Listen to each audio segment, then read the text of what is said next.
has accompanied you in your faith life? Not just faith life. Who has accompanied you in your life? Sometimes we separate the two. I'm not sure why. Maybe it's easier for us to compartmentalize things. My spiritual life over here, my rest of my life over here. Don't want too many people to know what might be going on inside, especially in my spiritual life. I expect those who maybe I've let in.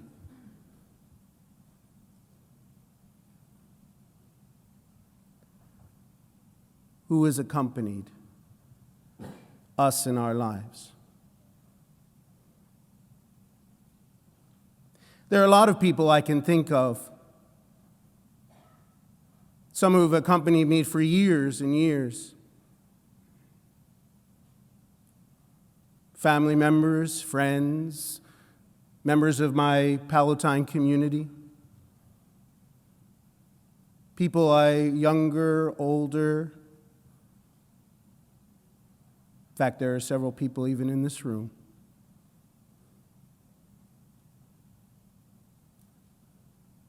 Sometimes that accompaniment is a long one. Or sometimes it's a brief, fleeting moment in which we come to awareness of God. For 9 years, I served up the street as the director of St. Jude's Shrine. Saw people struggling and suffering in all sorts of ways. St. Jude's patron saint of hopeless cases, so I didn't see things that were easy. And 6 blocks north of here is kind of a world away.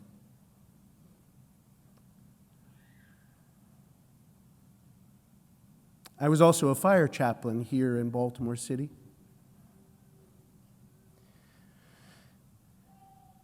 And I'll never forget a man who never knew he accompanied me in just a fleeting moment. When I stood on a fire ground in East Baltimore, next to a row home that had been firebombed by a drug dealer, killing parents and 6 children.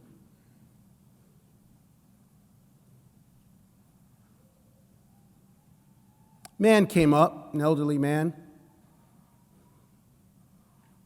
looked me straight in the eye because he saw the cross on my helmet.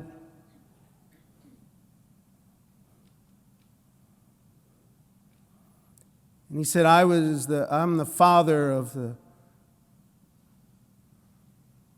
mother of those children, and those are my grandchildren.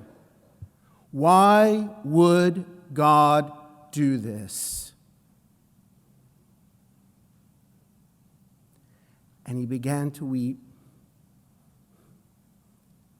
and so did I. I had no answer.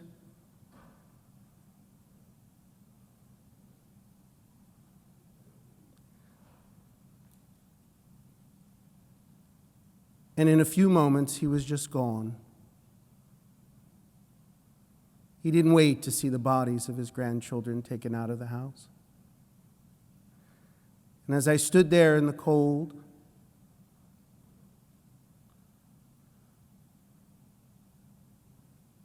and even to this day, now probably 15 years later, that question still haunts me.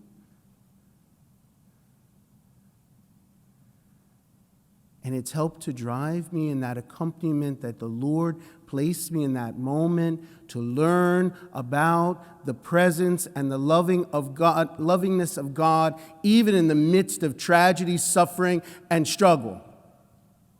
Because sometimes we become full of ourselves, just as King David became full of himself and forgot from whence he came.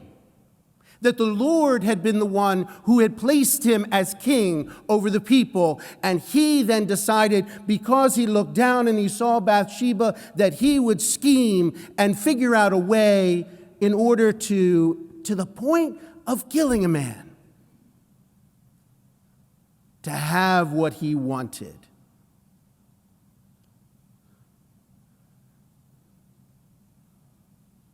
And forgot that God brought him to that day and every day after. And that no one can be just tossed aside, abused, attacked, destroyed. We don't have that right. St. John Bosco understood that when he was working in prisons, and because of his mentor, St. Joseph Cafasso, who saw in the young John Bosco and gave him the opportunity even to go to seminary and to become a priest, and then he served those who were the most struggling and most in need, especially boys. He accompanied the young St. Dominic Savio, because that's how this works. We accompany one another. That each of us is that little mustard seed that can grow, not by our own planting, but by the Lord's. The Lord who places us where we find ourselves so that we may walk with others. My own founder in the city of Rome, St. Vincent Pallotti,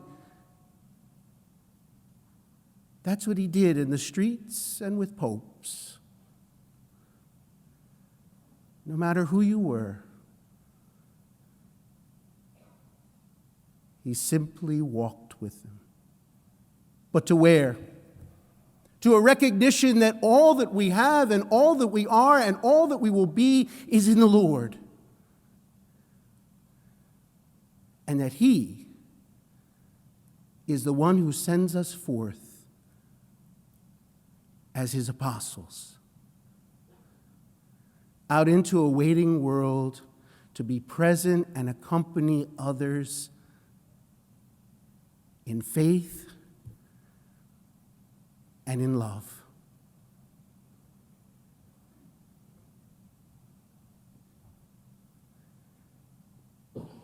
I won't say it will be an easy accompaniment. It wasn't easy on that fire ground.